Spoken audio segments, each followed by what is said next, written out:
qof awoodiisa karanaya laakiin awoodiisa isticmaali karaya taafradna waa qof awoodiisa karanaya awoodiisa in ka badan isticmaali karaya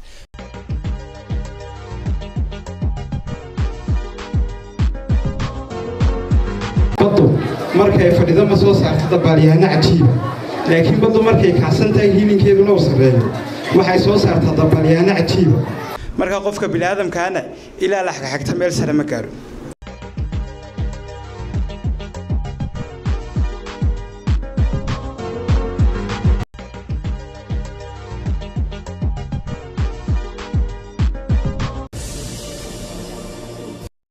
السلام عليكم ورحمة الله وبركاته كلنتي هبون دي لهانتين بداوديال كسو دوادا بولشة تي في يا برنامج كاركتدا قراغا داوديال برنامج كان waxaad bishiiba laba goor ka daawan doontaa Bulsha TV isla markaana waxaan idin ku soo marti qaadi doonaa baahda fanka akhriska iyo qoraalka anagoo xooga saari doonaa cid kasta oo buuq qortay ama maqaal ama waxaad u taqaanaan article barnaamijkan waxaa nasiib u yeeshay inaan daaha uga furno ama se noqdo buugga ugu horeeya aan ku furi doono buugga xogaal uu qoray Cabdifataax Miranuur hadaba haddana xogaa isdul taagno taariikhda Cabdifataax Miranuur Cabdifataax waxa uu ku dhashay magaalada Boorama waxbarashadiisii hoose iyo tii dhaxaba waxa uu ku qaatay dugsiga Al-Aqsa isagoo waxbarashadiisii sarana ku qaatay dugsiga Aadan Isaaqi magaalada Boorama waxa xusin mudan in markuu fasalka form 3 marayay uu qaatay social studies-ka iyadoo waqtigaas ardayda loo kala saari jiray science iyo social markii dambe waxa uu ku biiray jaamacadda Amuud isagoo sii watay fieldiga ahaa ama kulliyadii social studies-ka waqti xaadirkan waxa uu ku jiraa fasalka ugu sareeya jaamacadda Amuud isagoo diyaariya culuumta maamulka iyo maareynta guud ama public administration waxa loo yaqaano daawadayaal Cabdifataax waxa uu ka soo qayb qaatay Hargeysa International Book Fair ismudooyinkii ugu dambeeyayna waxa uu kamid ahaa xidigaha sida aadka uga dhax muuqda Hargeysa International Book Fair sidoo kale Cabdifataax waxa uu qoray fahanka iyo falsafada nolosha waa buugiisii ugu horeeyay oo qoray daawadayaal sidoo kale Cabdifataax Miranuur waxa uu kamid yahay qoraayada farakutiriska ee magaalada Boorama inta badan wax laga weydiiyay arrimaha dhalinyarada iyo wixii la xidhiidha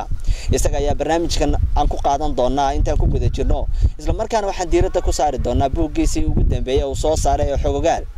isaga ayaa barnaamijka noogu martay aragtida qoraaga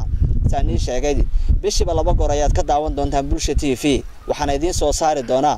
anigu Cabdiraxmaan Cali Siciida daawadayaal haddaan intaasi kaga nimaadno taariikhdiisa oo kooban Cabdifataax Miranuur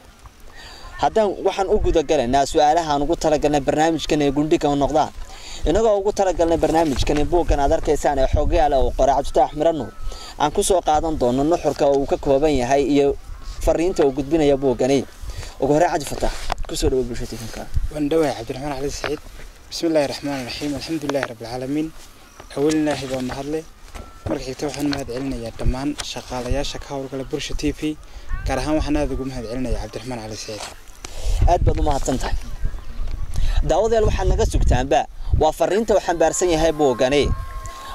waxa uu ugu magac daray Cabdifataax Miranuur xogaal hadaba buuggani iyo waxyaabaha ku jira uu ka kooban yahay iyo waxa bulshada baraya waxa uu ka reebayaba waxa nooga dhici doona isla markaana nooga sheekayn doona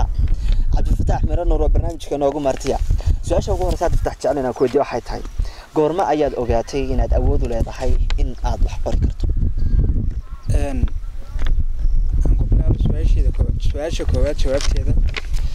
aniga waxyaabihii ugu kalifay qoraalkaygu xilligu soo shaarbaxay xilligan isku arkay muhiimada qoraanimo tan iyo bilowgii hore nolosheeda waxay ku jiray fanka akhriska iyo qoraalka markii uu sanadku ahaa 2009 waxaan saarki jiray anigoo in badan ku mashquulo fanka akhriska iyo qoraalka wuxuu waayo isxiribsada waxaan gaaray waqti haatan oo kala waqti wax maankayga ku xayaan ka dhigo xuruf aan ku qoro buug waxaan gaaray waqti haatan oo kala waqti maskaxdeeda iyo meerkayga uu bislaaday in wax niyadeeda ka gooxayaan ka dhigo buug marka falsafada qoraanimo ahaan waxa aniga igu bilaabantay sanadkii 2009 waxaan arki jiray mar walba markaan iskuulkan joogaa markaan meel kale aan ku suganahay anigoo buugaagta casharada aan ku dhigtay halkooga dambe aan ka soo bilaabayo qoraale kadibna aan soo gaarsiinayo halkii casharada kale igu joogeen markaas ayaa markii dambe aan isku arkay inaan igu dhijiro fankan akhriska iyo qoraalka barnaamijkan waxaan kaga hadli doonaa buuggan aad qortay oo xogaal oo noqonaya buuggaagii labaad buuggani xogaal intii aad qoraysay iyo marxaladihii kala duwanaay oo soo maray balayada daawadayaashii aniga warbixin kooban naga sii horta saad ogtahay shay kastaba pressurekiisa inta uu leeyahay ama cadaadiskiisa inta uu leeyahay ayaa happiness-kiisa iyo farxadiisa dambe ay leegtahay runtii buugan xogogaal waxuu soo maray duruufo kuwa ugu adkaa kuwa ugu qalafsanaa iyo kuwa ugu mayarka adkaa ayaa buugan uu soo maray buugani in badan uu soo jiitamayay buugan waxa uu socday alifidiisa ama soo shaar bixitaankiisa waxa uu socday sanadii 3 bilood ayaa uu socday marka ka dambaysa waxa ku soo kordhayay ama afkaar kala duwan ku soo kordhinayay hadba intii gaga caansan qalinka qoraalka intii muhiimo u la qalinka qoraalka intaas oo jeer ayaa uu tafatiro fara badan uu soo maray kadib markaas ayaa buugu noqday mid soo shaar baxa ama mid ifbaxa markaas buugu soo noqday waqti buugan waxaad ugu magac dartay laba kelmadood oo xog iyo ogaala bal hadaad u sharaxdo dadka ku daawanaya maxay tahay macnahan oo xambaarsan yahay xogogaal maxaad uga jeeday magaca buugu waa xog ogaal waa laba erayo isku sidkan waa xog iyo ogaal weeyaan xog waxa la waa macluumaad muhiima ogaalna waxay ka dhigan tahay waa qof xog ay ka dhigan tahay marka adduunyada labaanba ku nool waa qof mooga iyo qof xogogaal ayaa ku nool marka xogtii waxay noqonaysaa waa macluumaad muhiima adduunyadana waxa loo ordaa ee loo halaatay maanta waa si loo ogaan lahaa macluumaad marka ogaalna waxay noqonaysaa imika tusaale ahaan arin baa meel aad joogta ka dhacay markaas waxaad oranaysaa arinka Cabdiraxmaan baa iga warmay xogogaal waxa marka buugana wuxuu kaaga waramayaa wax kasta awoodina fikirkaaga faankaaga awoodahaaga tirabeelka aad iyo aad baad mahadsan tahay daawadayaal bartaan nagala socotaan waa Bulsho TV waa barnaamijka aragtida iyo qoraaga daafurkiisii ama kulankiisii koobaad waxaan uga hadlaynaa buugga xogogaal oo qoray Cabdifataax Miranuur qadar yar kadib waan isku soo noqon doonaa qof awoodiisa karanaya laakiin awoodiisa isticmaali karaya taafaraadna waa qof awoodiisa karanaya awoodiisa in ka badan isticmaali karaya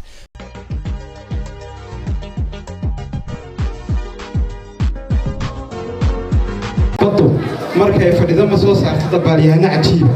laakiin badu markay kacsan tahay hilinkeedu loo sareeyo waxay soo saartaa dabalyahana cajiib marka qofka bini'aadamkaana ilaa la xagxagta meel sare ma gaaro markale daawadayaal barnaamijka aragtida iyo qoraaga waxa marto Cabdifataax Miranuur oo qoray buugga xogogaal iyo buuggii hore inii soo sheegay fahanka iyo falsafada nolosha Cabdifataax buuggan xogogaal maxay tahay fariinta uu u gudbinayo bulshada fariinta buuggan uu gudbinayo ayaa waxay tahay marka laga sheekeynayo awoodaha Eebbe Subxaanahu wa Ta'aala qofka bini'aadamku si afar weeyaan waa qof awoodiisa aan garanaynin aanan isticmaali kareyna وقف أودي سكرنا لكن أودي سنستعمالي كرين وحكرنا يا عيد وين تعدوا نعمة الله لا تحصوها لكن أودي سما استعمالي كريو تصدق هذا وقف أودي سكرنا لكن أودي استعمالي كريا تافرنا وقف أودي سكرنا يا أودي سينك بدنا استعمالي كريا مركب بوق فرينته وكبنا يا واحد هيقف كواح وبرا يا أودي س كده وقف كواح وكده يا قف أودي سكرنا يا أودي سينك بدنا استعمالي كريا وقرت بنك كلام حاو كرابيا بوغو sidoo kale buugu waxa qofka bini'aadamka ku baraarujinaya qofku meesha uu ku wanaagsan yahay meesha uu ku xun yahay waxa ka farxiya waxa ka nixiya waxa dhiiri geliya waxa niyad jabiya meesha uu ku fiican yahay meesha uu ku xun yahay saaxiibkiisa wanaagsan ee dareenka wanaagsan isagu ku jiro iyo saaxiibkiisa xun ee dareenka isagan ku jiro inta ayaa qofka uu tusaya kadibna intaas ayaa mid kasta uu ku boorinaya Cabdifataax buugga waxa ku dhex jira maqaalo fara badan maqaaladaas waxa kamid ah xaafid xaakim iyo xaaris mid ay waan uga dhigtay bal sheekadaasi xaafid iyo xaakim iyo xaaris ee ku qoran buugga xogogaal buuggaaga labaad ee soo saartay iyada bal aniga iyo daawadayaashaba naga dhac maxay ku saabsan tahay maxay dadka u sheegaysaa saddexdan ninna maxaad ku dooratay xaafid iyo xaakim iyo xaaris waxaan ku doortay saddexdan nin oo buugga aan mowduuca koowaad aan uga dhigay xaafid iyo xaakim iyo xaaris weey waa saddex nin oo saaxiiba saddexdan nin waxaan ku saleynayay bulshadeena Soomaaliyeed sida yihiin haw fikirkooga haw dhaqankooga iyo horumarkooga iyo naqaadkooga ayaan ku saleynayay xaafid bulshada uu ku nool yahay uu ka dhex tilmaamaya fikir ahaan akhlaaq ahaan dadaal ahaan iyo horumar ahaanba xaakim ninka la yiraahdo waa nin isagu bulshadiisa ku dhex jira aanan bulshadaana ka tilmaamnayn ninka xaaris la yiraahdo isaguna waa nin bulshada ka dhaxsan arrimaha bulshada aanan baraarugsaneyn bulshada ka dhaxsan weeyaan marka saddexdan saaxiibkaaba isla tisqaada saddexdan ayaa mustaqbalkooda iyo aragtidooda meel kala duwan ay ku dambeeyaan laba kasta xaafid iyo xaakim waa laba nin oo saaxiiba waa isku fasal waa isku kalaas hal mar ay nolosha wada bilaabeen hayaanka nolosha ay wada bilaabeen laakiin saddexdoodu waxay og yihiin in noloshu ay tahay halkan dheer oo xiriirsan aqoontuna ay tahay hub adduunyaduna ay tahay meel khariban oo ku noolaan karayo qofkii dadaala حارس حاكم ninka la yiraahdo bulshada way ka dhax tilmaamantahay awgii wax uu ku jira odayaasha dhaqanka iyo uqaashay uu ku jira aabihina waa barasaabka gobolka Awdal ninka xaakim la yiraahdo ayaa mar walba waxa uu tala doontaa saaxiibkii xaaris ayaa u tala doontaa isagoo xaaris ayaa markaa wuxuu saaxiibkii kula taliyaa ku yiraahdaa nolosha maanta adigu aad ku suntay hadaan maanta aan ku suntanaan lahaa waxaan gaari lahaa horumar iyo hanaqaadkiisa ugu wanaagsan ayaan gaari lahaa anigoon hadhow aan ku shaqo tagin waa in hebeliya awgiiba hebel lahaa anigoon ku shaqo tagin marka ayuu talo doontaa markaas uu ku yiraahdaa waa yahay nolosha adii sheegaysa halkan ka bilaaba markaas uu ku yiraahdaa nolosha aan ku sheegay waxaad ka bilowdaa buu ku yiraahdaa maanta waxaad haysataa aqal badadigu kaliya ishaanaad u leedahay bustaan badadigu kaliya ishaanaad u leedahay marka hadii maanta aad isleed buu ku yiraahdaa iyadoo dahabo inta leeg adduunyada aad ku nooshahay maanta adiga ay iibsan lahaa kadib ninkii xaaris uu walfaa markaa wuxuu diyaar garoobay aqalkiisa bustaankiisa inuu iibiyo wuxuuna u tisqaadaa inuu dib ugu baxo uu soo raadiyo dahab sidoo uu heli lahaa saaxiibkii xaarisna wuxuu ku tilmaamay inuu soo maro Afrika dal ee Afrika ka kooban tahay kadib wuxuu soo maraa ninkii xaakim Afrika dal ee Afrika ka kooban tahay kadib Afrika dal dahabkii ka soo waaya marka ugu dambaysa ayaa dahabka loogu tilmaamaa Portuguese baa loogu tilmaamaa Portuguese buu tagaa Portuguese markuu dahabkii ka soo waayo maskax ahaan u daalaa jir ahaan oo dhintaa mustaqbal ahaan oo dhamaada kadib waxa uu isku tuuraa webi ku yaala Portuguese ayaa isku tuuraa halkaas ayaa markaa uu ninkaas xaafido ku dhintaa kadib xaafid marka uu dhinto saaxiibkii xaaris ayaa maalmaha kamid ah arka gurigii uu iibiyay oo dhagax yar oo dhalaalayo dahabi u agyaalo markaas ayaa gurigii uu soo maraa kadib waxa uu weydiiyaa ma saaxiibkay baa yimid wixii uu saaxiibkay u baxay deeman buu ha deemankiina maanta way muuqday halkaas ayaa u yaala kadib aqalkii uu qaraaca aqalkii markuu qaraaco ku yiraahdaa ma saaxiibkay xaafid baa yimid markaas isaga lagu jawaaba xaafid aqalka anigu nigiibiyo xaafid aqalka muxuu ka soo doonayaa markaas uu yiraahdaa saaxiibkay wuxuu baxay deeman buu ha deemankiina maanta halkaas ayaa aniga iga muuqda marka waxaan moodayay inuu saaxiibkay yimid markaas uu ninku ku yiraahdaa ma maanta masaajidka markaan ka soo baxay ee bustaankayga soo agmarayay ayaan dhagaxayr halkaan ka yeeray dhagaxayr markaa waan jantay kadib saasaan soo qaatay oo halkaan u duldhigtay kadib xaafid ayaa ku yiraahdaa ninkii xaaris baa ku yiraahdaa waxaan dhagax ma ahay waa deemankeed ka soo qaaday wuxuu ku yiraahdaa bustaankaas aan soo qaado bustaanka la isku raaca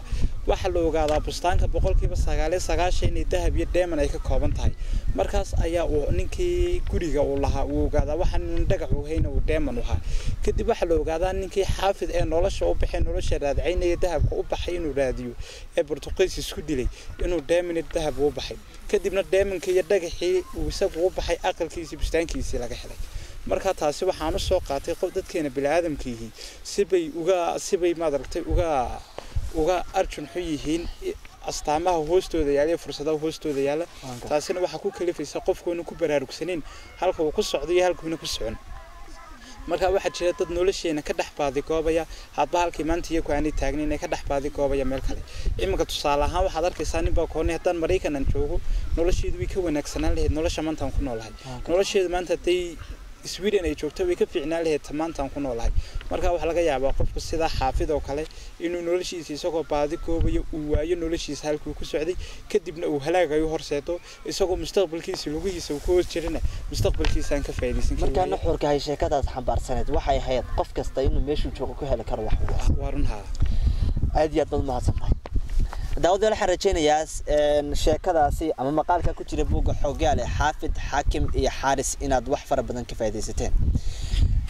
daawada buuggan sidoo kale waxa ku jirta maqaal ama se qormo aad u yaab badan qormadan ayaa waxa ay ka sheekeynaysaa wiil iyo gabadh labadan wiilkan iyo gabadhan waxay ku nool yihiin laba xaafadood oo kamid ah magaaladani Boorama xaafadda Sisibta iyo xaafadda Sambeeriya waa laba xaafadood oo ku yaala magaaladani Boorama sheekadaasi inankii Sisibta iyo inantii Sambeeriya qadar hayse kadib ayaan isku soo noqon doonaa iyo waxay ku saabsan qof awoodiisa karanaya laakiin awoodiisa isticmaali karaya taafradna waa qof awoodiisa karanaya awoodiisa in ka badan isticmaali karaya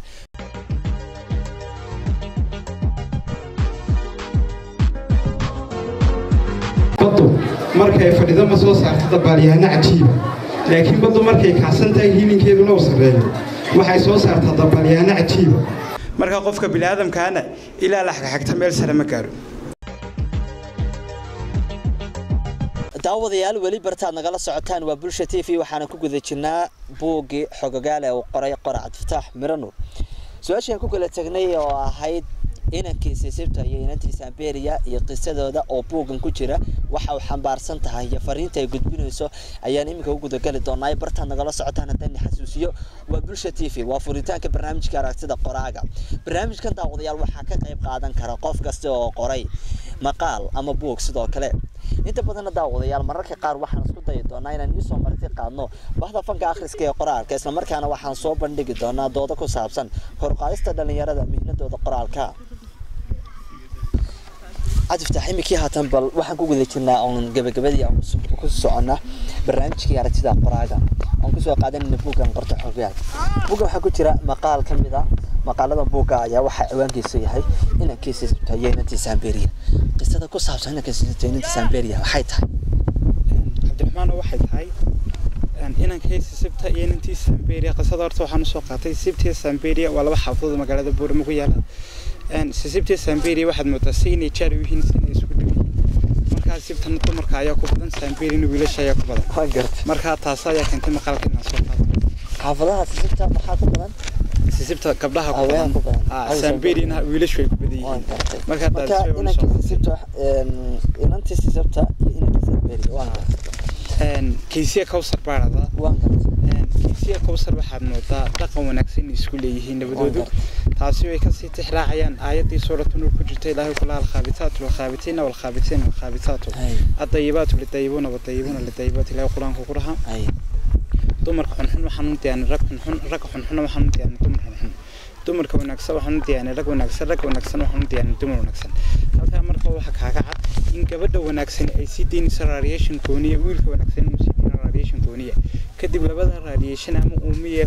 safar kalayaan labada wanaagsan marka habkaas isku baranayaan labada xunna sida goonida isku baranayaan marka qof xun iyo qof wanaagsan barto qof wanaagsan qof xun barto arsi maaha laakiin qof kasta qofkiisa ayaa barta marka kiisiya Kawsar waxay ahayd gabadhiin dadnimo iyo dabeecad wanaagsan leh halkii kiisana uu ka ahaa wiil garaad iyo garasho toosan leh kiisiya Kawsar intooda dhammaan soo qaadan doonaa kiisiya Kawsar way iskuursan doonaan kiisa ayaa markaa rusooga 5 cisho markii ka arsaneed ayaa uu fariin u diraa waxa uu ku yiraahdaa waxa uu weydiiyaa Kawsar lacagta uu ku meherinayo Kawsar ayaa markaa ku tiraahdaa aniga kitaabka quraanka uu kaliya uu ku meheri kiisana uu ka diidaa wuxuu ku yiraahdaa wax ku biirso iyaduna way ka diidaa waxay tiraahdaa abarmarinta ka badan Ilaahay agtiisa ayaan ka rajeenayaa kiisa inta ayaa uu ku qancaa inta markuu ka qanco aroonimadii arooska marka la soo horfariistay ayaa kiisa la weydiiyaa gabadha maxaad ku meherinaysaa markaas ayaa wuxuu yiraahdaa gabadha waxaan ku meherinayaa kitaabka quraanka iyadoo iga codsatay laakiin waxaan ugu darayaa $10,000 iyo 2 bilood oo dahab isla markiiba Kawsar baa la qaraaca Kawsar baa loo sheegay walaada kiisa saas ayaa u yeelay iyaduna ay soo hadashaa waxay tiraahdaa $10,000 iyo 2 bilood oo dahabkaaba masaajidku aroos ugu dhacay lagu wareejiyo marka masaajidku dhismo u socday ayaa lagu wareejiyaa kadib masaajidka ayaa lagu dhisaa Kawsar ayaa fariin soo dirtay kiise waxaanay ku tiraahdaa kalgacaylka barihii igu soo korshaa tahay kobciyaha jirka tahay kala jiray boga tahay beerkana kaba tahay kilidii qof la daga seeraha korkooda lagu kali noqda tahay kaysa qaali baa tahay kula guursada tahay kula garabsada tahay ku xiskaygu deeqo kula maan boga tahay marka ayaa uu kaysan ugu jawaaba qofka aan ku seexdeen ku soo toosaba tahay kashka maanka ruuxii aan ku kaydsada tahay Kawsar qaali baa tahay qof karaama la tahay kalsoonida qof xeersho kalgacayl abuuro lagu kali noqda tahay kobcintii jacaylkana qofka kaafiya tahay aqal maan ka dhisanaa kala beer dusheedii dila kaymaheegi mise waan ka guurnaa goobta caashiq yaalay barbaran doona marka waxa ku cadeynaya maqaalkani lamaana wanaagsan waa abuuri karo ubad wanaagsan inay keeni karaan bulsho wanaagsan inuu keeni kara qaran wanaagsan inuu keeni kara qoomiyad wanaagsan inuu keeni kara dadka iyo dalka iyo dadka oo tisqaada ayaa maqaalkan ku tusaya aad iyo aad mahadsantahay waxaan rajaynayaa daawadayaal fara badan inay ka bogteen inantiisa sibta inankiisa Amberia iyo nuxurka ku doogna Cabdifataax aad waxa tahay qoraada yar haatan kamid ah ubaxa soo kacaya qoraayada Soomaaliyeed ama kuwa adduunyada kuwee baad ugu jeceshahay oo qoraaladooda akhridaa jeceshahay soo doontaan waxaan aad aan u jecelahay waxa la radaa horta qofka doona maanta ooriye uu lahayn waa in ciyaartoy kale oo biraabira kubad ku ciyaaraya marka anigu waxaan aad aan u jeclaan jiray markii aan qoraagan fankan akhriska qoraalka aan bilaabay waxaan bugaagtiisa aad aan u akhrisan jiray qormooyinkiisa qoraaga weynka Booba Yuusuf Ducaale ayaan qoraaladiisa aad aan u akhrisan jiray soo kale waxaan aad aan u akhrisan jiray abdi ismaaciil ayaan isagana buugaagtiisa akhrisan jiray oo 3 buug qoray man guursadeen maan dhashin iyo dhabu fiir waayaha rakaas ayaa markaa aniga ahaa role model inta badan xiiseynaysa aan akhrin jiray ha badana su'aashan hadda ku weydiinayo waa su'aal inta badan saameyn ku leh dhammaan bahda fanka akhriska qoraalka internet ku jirta qoraaga ilaa 2009 laga soo bilaabo hadda maxay yihiin caqabadaha ugu badan ee hortaagan ubaxaada soo kee wax qora ama dhalinyarada tirada badan leh ee dalkeena gabi ahaan wax qora maxay yihiin caqabadaha ugu badan ee hortaagan alqadaha ugu badani waxay yihiin haddaan qodobeeyo qodobka koowaad waxa uu noqonayaa qofku markuu doonayo inuu wax uu baaro habkii wuxuu ku baarayaa markuu koowaad ku adkaanaysa maanta tusaale ahaan haddii aad doonayso dhakhtarka weyn magaalada Boorima waxaad ka soo qortaa masaldhiga inaad maanta waxaad ka soo qorto waa markuu koowaad waxaad waaysaa wax information buuxa ku siiyaa warbixin baasan ku siiya ayaad waaysaa taas waxa weey arqalada koowaad ee soo waajaysa qofka qoraaga qofkii qoraagiina niyad jabinaysa qodobka labaad waxa uu noqonayaa qofka markii uu buugiisii qoro waxa ku adkaanaysa mararka qaarkood tafatirkii cidii uu sameeyay mararka qaarkood isagoo buugiisii soo saaray ayaa ku adkaanaysa cidii tafatirka uu sameeyay oo waqti badan isagu inuu ugu talgelin ka qaadanaysa ka daba mara buugiisa ayaa uu waayay qodobka saddexaad waxa weeye investment la'aan ayaa magaaladeena Boorama jirta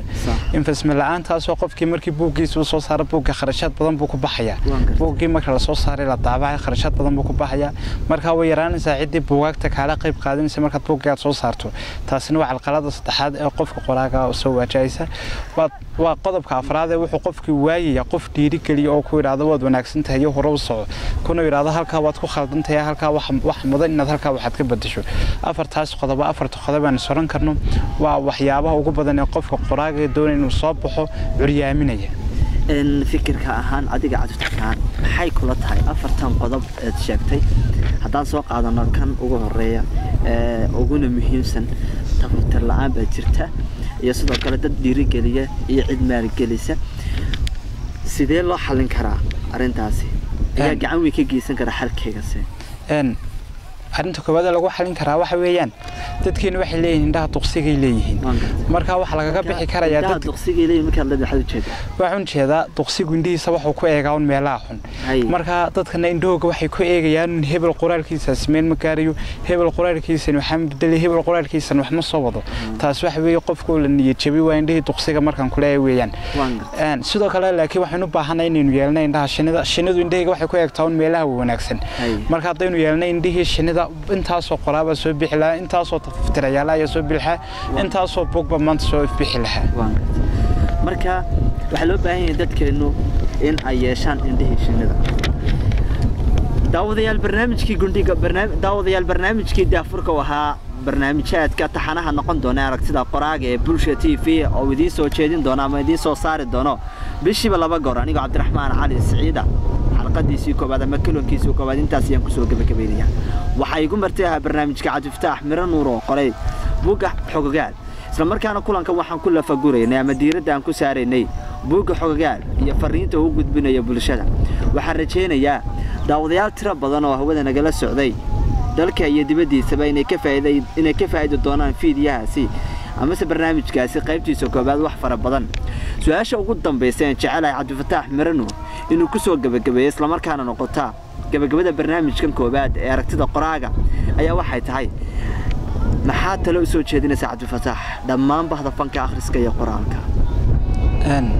saddex qodob ama laba qodob ma kula dardaarmi lahaa qodobka koowaad waxa weeye waxaan kula dardaarmi lahaa inay qof kasto doonayno wuxuu qoraa ama qof kasto doonayno inuu guulaysto saddex arrimood baan kula dardaarmi lahaa arrinka koowaad waxa weeye inuu qofku ku dadaalo sidoo akhriskiisa uu ku bixin lahaa uu badin lahaa waayo qofku wuxuu leeyahay hal fikir hal aragti hal soorin ayaa uu leeyahay mar allaala markaad waxaad akhridaa markaad waxaad baadho aragtidaada aragtiba la kulmaysaa dadaalkaagu dadaal buu la kulmayaa kadib waxa imanaya aragtiyo fara badan oo kala duwan ayaa imanaya taas waa qodobka koowaad aan kula talinayo qodobka labaad aan kula talinaya waxa weeye qof kastaaba inuu yeeshariyo u gooniyo isaga iyo hadaf u gooniyo oo meel u dhigtay waa nin Seraphester lado philosopher wuxuu lahaa riyadu way ka aqoon badan riyadu way ka awood weyn tahay riyada marka halkaana waxa kaaga meesha kaliya tay wax koolkay wax lagu gaali karaa inay riyo tahay marka qofku waa inuu riyadiisa oo dhisa riyadiisa wuxuu ku dhisi karaa qofku riyadiisa ku celin repeat her dream how to become your character soo noqoto dabeecadaada ku celceliso soo noqoto destiny-ga halkii kugu dambeysay dhistanigaas oo ku celcelisay soo noqota caadadaada marka intaas ayaan kula dardaarmi lahaa aad iyo aad buu mahadsan yahay kaasi waxa uu ahaa qoraa Cabdifataax Miro Nuur oo barnaamijkii koobaad noogu martay aragtida qoraaga barnaamijka waxaan idin soo saaray aniga Cabdiraxmaan Cali Saciid kamarada koobaad waxaa noo fadhiyay wariye Muxyidiin kamarada labaad waxaa fadhiyay wariye Axmed Cabdi Xasan Axmed Siraaji waxa qayb min barnaamijka aragtida qoraaga ka qaatay injineer Axmed Steve sidoo kale Cabdilaahi Daahir Wacays ayaa qayb lixaad ka qaatay soo saarista isku dubaridka barnaamijkani waxaan sidoo kale halkan uga mahad celinayaa wariye Shacayb Maxamed Kaahin Shacayb Bigees iyo dhammaan khiyaarta Bulsha TV oo isku duuban inta barnaamijka aragtida qoraaga gala qayb qaadatay iyo inta ku soo socotaba dhamaantay waxaan inagu dhaafeynaa aniga Cabdifataax Miro Nuur السلام عليكم ورحمة الله وبركاته.